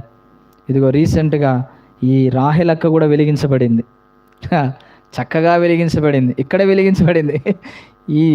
ఇక్కడే తీసుకెళ్ళి బాప్తిసం ఇచ్చాం కదా, ఎంత చక్కగా వెలిగిందో. ఆ రోజు నుంచి అక్క ముఖంలో ఎంత ఆనందం ఉందో, ఎంత వెలుగుందో, ఎంత సంతోషం ఉందో. ఎందుకు? ప్రభు ఇచ్చినటువంటి వెలుగు అది. ఈ లోకంలో ఎక్కడ రాదు అది. ఆ సౌందర్యం, ఆ వెలుగు ఎక్కడ రాదు. భక్ష్యంకులు చెప్పేవాళ్ళంట, నీ మోకాలు ఎంత నల్లగైతే నీ ముఖం అంతగా వెలుగుతుందంట. మనమేమో ఈ ముఖానికేమో ఫేర్ అండ్ లవ్లీలంట, పౌడర్లంట, నావి రాసేసి ఉన్న అందాన్ని పోగొట్టుకుంటారు, ఉన్న సౌందర్యాన్ని పోగొట్టుకుంటారు. నీ మోకాలు నల్లగా చేసుకో, దేవుని యొద్ద ప్రార్థించు, మోకరించు, ప్రార్థన చేసుకో, నీ ముఖం ఏమైంది? వెలిగిపోతూ ఉంటుంది. ఇదే సీక్రెట్. నువ్వేమి రాయాల్సిన అవసరం లే. రాయొచ్చు కొంచెం, మనం ఏదో తాజాగా కనబడడానికి, అంతేగాని దాని వలన మన ముఖంలో మార్పు రాదు. అదే ప్రార్థన చేయి చూడు, ఒక అరగంట ప్రార్థన చేయి, ఒక గంట సేపు ప్రార్థన చేయి, నీ ముఖంలో ఎంత తేజస్సు, ఎంత వెలిగిపోతూ ఉంటావు. ఈ రహస్యాన్ని తెలుసుకోండి. ఈ నూతన సంవత్సరంలో దేవుడు మనకు అలాగా సహాయం చేసి నడిపించునుగాక. ప్రార్థన చేసుకుందాం. ఈ సమయంలో ఒక సహోదరుడు, సహోదరి కుటుంబం కోసము ప్రార్థన చేయండి. దయచేసి ఒక సహోదరుడు, సహోదరి ప్రార్థన చేయండి. మరి వెంకటేశ్వరం అక్క బాప్తిసం తీసుకున్న తర్వాత ఆమెకు పెట్టబడిన పేరు రాహేలమ్మ. కాబట్టి అక్క కోసం ప్రార్థన చేయండి. మరి అన్న కూడా వెలిగించబడాలి.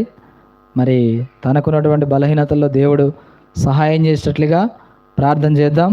అలాగే సహోదరుడు అక్కగారి యొక్క అల్లుడు అశ్విన్ కొరకు గ్రీస్మా సిస్టర్ వారికి ఇచ్చిన పిల్లల కోసం కూడా మనము ప్రార్థన చేద్దాం. కాబట్టి ఇప్పుడు రాహేలకి ఎలా ఉండాలంటే కొంచెం కింద పెట్టినటువంటి దీపం మాదిరి ఉండకూడదు. వాళ్ళ ఇంట్లో వాళ్ళందరికీ వెలిగి ఇవ్వాలంటే ఆమె ఎక్కడ ఉండాలా? దీపస్తంభం మీద ఉండాలా. అప్పుడు ఆ ఇంట్లో వాళ్ళందరూ కూడా వెలిగించబడతారు. కాబట్టి అలాగ దేవుడు కుటుంబానికి తోడై ఉండి నడిపించేటట్లుగా మనము ప్రార్థన చేద్దాం. ఒక సహోదరుడు ఒక సహోదరి ప్రార్థన చేయండి. చివరి ప్రార్థనతో ముగించుకుందాం. మనందరికీ భోజన సహవాసం కూడా ఉంది. దయచేసి అందరూ ప్రార్థనలో ఉండండి. ఇద్దరు క్లుప్తంగా ప్రార్థన చేస్తారు.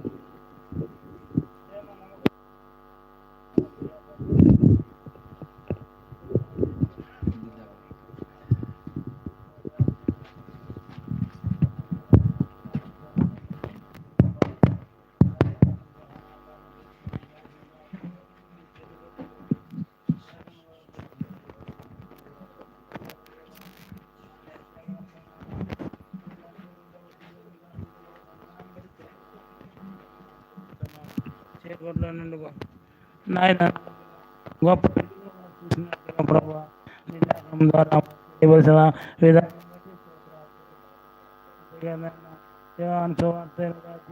12వ వచనంతో మాట్లాడుతున్నాం. యేసు నేనే వెలుగునండి నన్ను వెంబడించేవాడు నాయన చీకటిలో జీవ వెలుగు నడుచుకునే వాక్యం ద్వారా నీకు సెలవుసిన దేవా నీకు వందనాలు స్తోత్రాలు చెల్లిస్తున్నాను.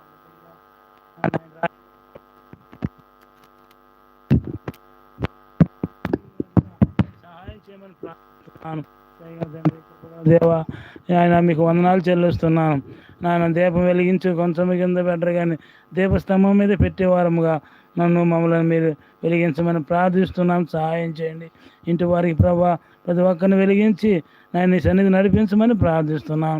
వచ్చిన వారు కూడా ఎవరైతే ఆయన నూతనంగా వచ్చిన వారు కూడా నాయన ఈ వాక్యం విని నూతన వెలుగు పొందే వారికి సహాయం చేసి నడిపించమని ప్రార్థిస్తున్నాను. తండ్రి సహాయం చేయండి.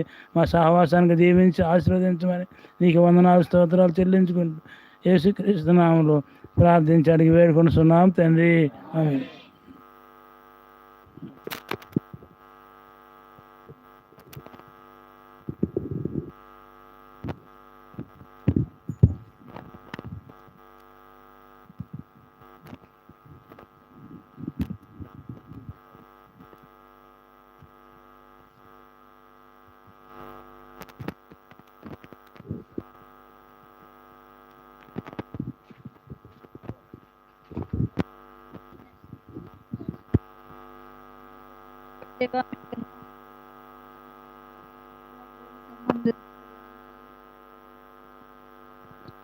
మీకు వందనాలు స్తోత్రాలు ఇస్తూ ఉంటున్నాను.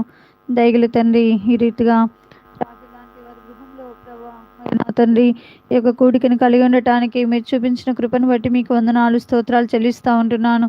ప్రభా పాటల ద్వారా మీరు మహిమ పొందినందులకై నీకు వందనాలు. వాక్య పరిచర్యలో మీ దాసుని మీరు అభిషేకించుకొని తీసుకొని వచ్చిన జీవంగల నీ లేఖన భాగాలను బట్టి నీకు స్తోత్రాలు. చీకటిలో నడుచు జనులు గొప్ప వెలుగును చూచిరి, మరణం చేయగల దేశ నివాసుల మీద వెలుగు ప్రకాశించినని తండ్రి నీ వాక్యం సెలవిచ్చినట్లుగా. అవును ప్రభు నా తండ్రి, ఈ దినాన 2025 సంవత్సరాల క్రితం మీరు ఈ లోకానికి వచ్చి ప్రభా మరి దేవుడు మానవుడిగా ఈ లోకంలో జన్మించి ప్రభా మరి నా తండ్రి నీ అమూల్యమైన రక్తము ప్రశస్తమైన రక్తాన్ని ఆ కలువరి శిలువలో మీరు కారుస్తూ వచ్చినారు. చనిపోయి సమాధి చేయబడి తిరిగి లేచినటువంటి దేవుడు ఎవరైతే ఇటు నాయన తండ్రి నా దేవా ఇటు మాటలేందు విశ్వాసం ఉంచున్నారో వారి యొద్దకు నీ వెలుగు వస్తున్నదని మీరు మాట్లాడుతూ వచ్చినావు ప్రభా. అయితే తండ్రి మనుషులు నాయన వారి క్రియలు చెడ్డవి గనుక వారు వెలుగున వద్దకు రాలేకపోతున్నారని తండ్రి మీరు మాట్లాడుతూ వచ్చినారు. దేవా మనుషులు దీపమును వెలిగించి దేవా మరి కొంచెం క్రింద పెట్టరు కానీ అనేకులకు వెలిగించుటకై దీపస్తంభం మీద పెట్టినని మీరు మాట్లాడుతూ వచ్చినారు. వెలిగించిన ఆ యొక్క వెలుగు అనేకులు తండ్రి కనబడినట్లు మేము లోకంలో అనేకులను వెలుగెద్దకు ఆకర్షించే వారంగా బూదిగంతముల వరకు రక్షణార్థకరంగా తండ్రి నీకు భయంకరంగా మేము జీవించినట్లు సహాయం చేయండి నాయన. మరి నాయన సౌలుగా ఉన్న దినాల్లో ఆయన ఎంతో మందిని హింసిస్తూ వచ్చినాడు, పాపుల్లో ప్రధాన పాపిని అంటూ వచ్చినాడు. దేవా, అటు వ్యక్తిని మీరు దర్శించి నీ వెలుగును ప్రకాశింపజేస్తూ వచ్చినావు. గుడివాడైపోతూ వచ్చినాడు తండ్రి. తిరిగి మరలా నాయన తండ్రి వెలిగింపబడి తన మనోనేత్రాలు తండ్రి వెలుగును చూచి ప్రభా గొప్ప వెలుగును చూచిన వాడై తండ్రి అనేకులను తండ్రి వెలుగు ఎద్దుకు నడిపిస్తూ వచ్చినాడు. అటు విశ్వాసము, అటు యొక్క దేవా మరి నాయన సమర్పణ మేమందరం కూడా కలిగి ఉండటానికి సహాయం చేయండి. విన్న వాక్యం మా హృదయాల్లో భద్రపరచండి తండ్రి, సహాయం చేయండి. నువ్వు నిజమైన వెలుగు అయిన దేవుడు ప్రభా, నీకు వందనాలు.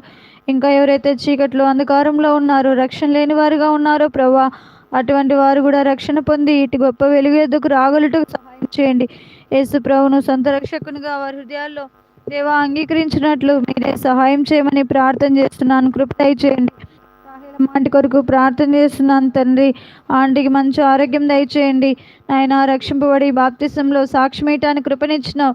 రానున్న దినాల్లో తండ్రి ఆ బిడ్డను వెలుగుగా అనేకులకు ఆశీర్వాదకరంగా మీరు ఉంచమని ప్రార్థన చేస్తుంటున్నాం. దయల తండ్రి యేసుక్రీస్తు సువార్త వలన ఇప్పుడు అనేకులు వెలుగు ఎద్దుకు వచ్చుచున్నారు. వాక్యం ఏ రీతిగా సెలవిస్తూ ఉందో అటు రీతిగా అనేకులు ప్రభా నీ వెలుగు ఎద్దుకు, కుటుంబంలో రక్షణ లేని వారు దేవా, బంధువులు, రక్త సంబంధుల్లో ఎవరైతే నశించిపోతున్నారో అటువంటి వారు కూడా ప్రభా ఇటు వెలుగెద్దుకు రాగలటూ సహాయం చేయండి. రాహిలమ్మ ఆంటీని ఆత్మీయంగా బలపరచండి. అంకుల్ని కూడా జ్ఞాపకం చేసుకుంటూ రండి. కావాల్సిన మంచి ఆరోగ్యం దయచేయండి. తన శరీర బలహీనతలన్నింటినీ ఎరిగిన దేవుడు నీ అమూల్యమైన రక్తం చేత కడిగి శుద్ధి చేసి నీ గొప్ప రక్షణ అనుగ్రహించి మీరే ముట్టి తాకి స్వస్థపరచమని ప్రార్థన చేస్తుంటున్నాను. ప్రభు అశ్విన్ బ్రదర్ కొరకు ప్రార్థన చేస్తుంటున్నాను తండ్రి. నాయన రక్షించుకున్నావు, ఆత్మీయంగా బలపరచండి దేవా. ఉద్యోగ బాధ్యతల్లో తోడయింటు రండి. గ్రీష్మ కొరకు ప్రార్థన చేస్తున్నాను దేవా. బిడ్డను కూడా ఆత్మీయంగా బలపరచండి దేవా.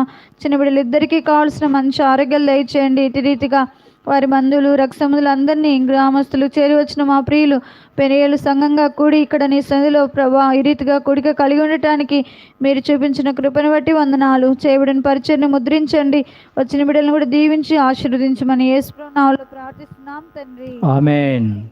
చివరి ప్రార్థనతో ఆశీర్వాదంతో ముగిస్తాం.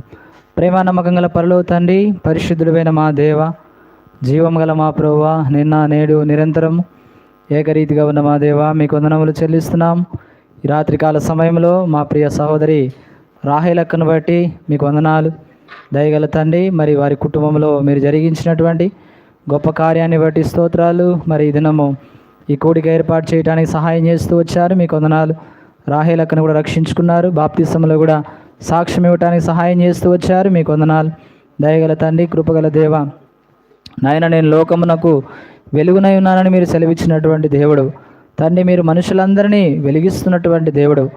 అయితే తమ క్రియలు చెడ్డవైనందున వెలుగుని వద్దకు రాలేనటువంటి వారు ఎంతోమంది ఉన్నారు. మీ వాక్యం ద్వారా అనేకులను దర్శించండి. మరి ఈ ప్రాంతంలో రక్షణ లేని వారికి రక్షణ దయచేయండి. వెలుగు యొద్దకు వారిని ఆకర్షించుకోవాల్సిందిగా ప్రార్థిస్తున్నాం. రక్షింపబడినటువంటి మేము, దయగల తండ్రి, మిమ్మల్ని వెంబడిస్తున్నటువంటి మేము వెలుగులో నడవక చీకట్లో నడవక జీవపు వెలుగు కలిగి ఉండమని మీరు సెలవిస్తూ వచ్చారు. దయగల తండ్రి, కృపగల దేవ, మేము వెలిగించబడిన తర్వాత కొంచెము క్రింద ఉండకుండా దీపస్తంభం మీద మేము ఉండాలని మీరు మాట్లాడుతూ వచ్చారు. దయగల తండ్రి, అన్ని జనులకు నిన్ను వెలుగుగా నియమించున్నానని మీరు సెలవిస్తూ వచ్చారు. కాబట్టి మేము కూడా అలాగా వెలిగించబడి మీ మహిమ కొరకు జీవించినట్లుగా సహాయం చేయమని ప్రార్థిస్తున్నాం. రాహిలక వారి కుటుంబంలో కూడా తండ్రి వారందరూ కూడా రక్షణ పొందినట్లు సహాయం చేయండి. దయగల తండ్రి, మరి అన్నను కూడా జ్ఞాపకం చేసుకో. తనకున్న బలహీనతను మీరు ముట్టండి. శరీరంలో ప్రతి బలహీనత నుంచి సంపూర్ణమైన విడుదల దయచేయండి. మా ప్రియ సహోదరుడు అశ్విన్ని బట్టి, సహోదరి గ్రీష్మాను బట్టి, వారికి ఇచ్చిన ఇద్దరు పిల్లలను కూడా జ్ఞాపకం చేసుకో. తన కుటుంబం అంతటిని కూడా దీవించండి, ఆశీర్వదించండి. వచ్చిన ప్రజలందరిని బట్టి వందనములు చెల్లిస్తున్నాం. దయగల తండ్రి, విన్న వాక్యాన్ని విడిచిపెట్టకుండా మా జీవితాలకు అన్వయించుకోవటానికి సహాయం చేయండి. వందనములతో స్తోత్రములు చెల్లించుకుంటూ సమస్త మహిమ, ఘనత, ప్రభావములు మీకు ఆరోపిస్తూ యేసు ప్రభు నామములో ప్రార్థిస్తున్నాము తండ్రి, ఆమేన్. మన తండ్రైన పరలోకపు దేవుని ప్రేమ, ప్రభువైన యేసుక్రీస్తు వారి యొక్క కృప, పరిశుద్ధాత్మేక అన్యోన్య సహవాసం, ఆదరణ కూడి వచ్చిన మనకు ఈ లోకమున సకల పరిశుద్ధులకు ఇప్పుడు ఎల్లప్పుడు సదాకాలము తోడైండి నడిపించును గాక, ఆమేన్. వారు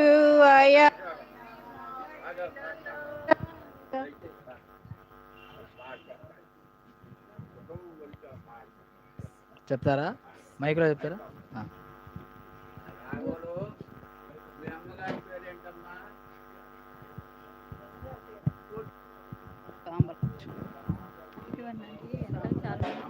అమ్మగారి పేరు